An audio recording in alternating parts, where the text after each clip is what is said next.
They had lost their way. They were in constant battle with other countries around them because they were a trade route, and their property and their land was very valuable.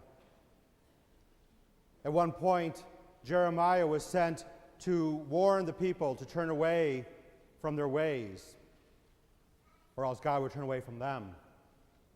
They didn't listen, and Babylon captured that nation. And whoever was not slain by the sword, as we hear, was taken into captivity. They were taken away from Jerusalem, from Judah. The entire place was destroyed. Nothing was left but barren land. But then we hear that Babylon too fell to the Chaldeans. So now the Chaldeans were in charge for a while. They kept the Israelites as captive slaves, working among them. But as we hear, the Israelite people over that course of 70 years had forgotten their God. They had taken up worship of the idols, and God still was not happy. But after 70 years, another change took place. Persia overtook the Chaldeans. Persia is modern-day Iran.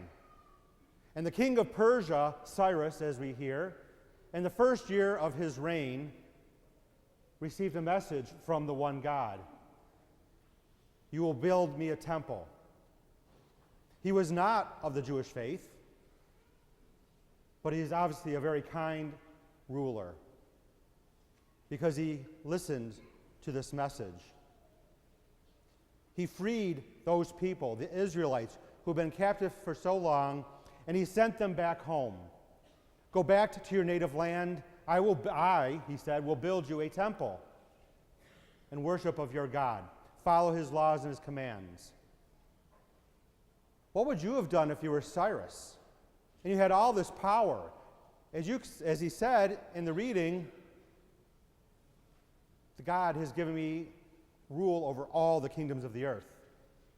He was very powerful. He could have kept those people in slavery, but instead he chose to show mercy and charity and compassion and love for the people under his charge. He sent them home. A wonderful example.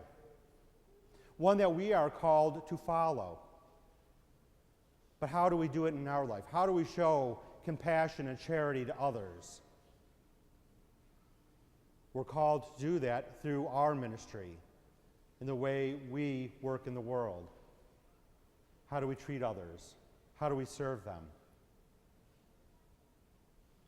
For all of us, we have been given a wonderful opportunity during the next few weeks to support Catholic Charities,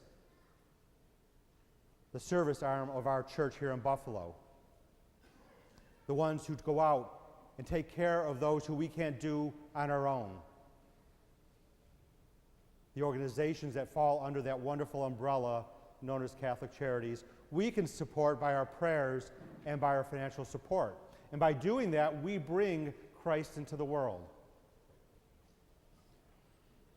Sometimes we don't always look at what Catholic Charities does and how broad its scope is, from helping with education, to counseling, to providing food for those who don't have it, looking for housing, working with immigrants, and many, many more things fall under the umbrella of Catholic Charities. All the corporal works of mercy. Here at St. Gregory's, we have a proud tradition of supporting Catholic Charities very strongly, and it's known throughout the diocese. We need to continue offering those gifts to that wonderful charity, those wonderful works, so that the work can continue. And sometimes we tend to think that no one around us in Williamsville or Amherst needs any help. You'd be surprised at how many people in our own parish boundaries rely upon Catholic Charities. We tend to forget that. But they're there. They're part of us. They may be sitting next to us today.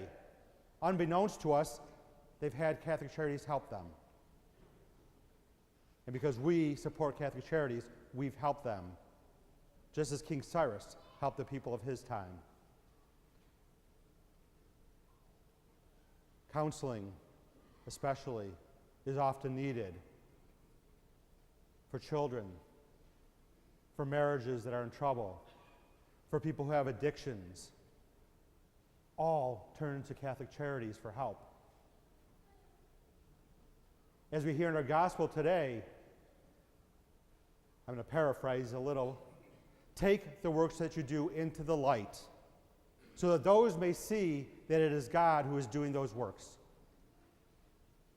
What we take on in our ministry of service and of giving needs to be brought to the light to allow people to see God's work in our community. We don't do it for our own recognition. Most of us quietly give a check or a pledge, and no one else knows about it but us and those who record it. And that's it. It's the way God wants it. Not to shine light on ourselves, but to shine light on Him. Because it's because of Him that we find in ourselves the desire to help others.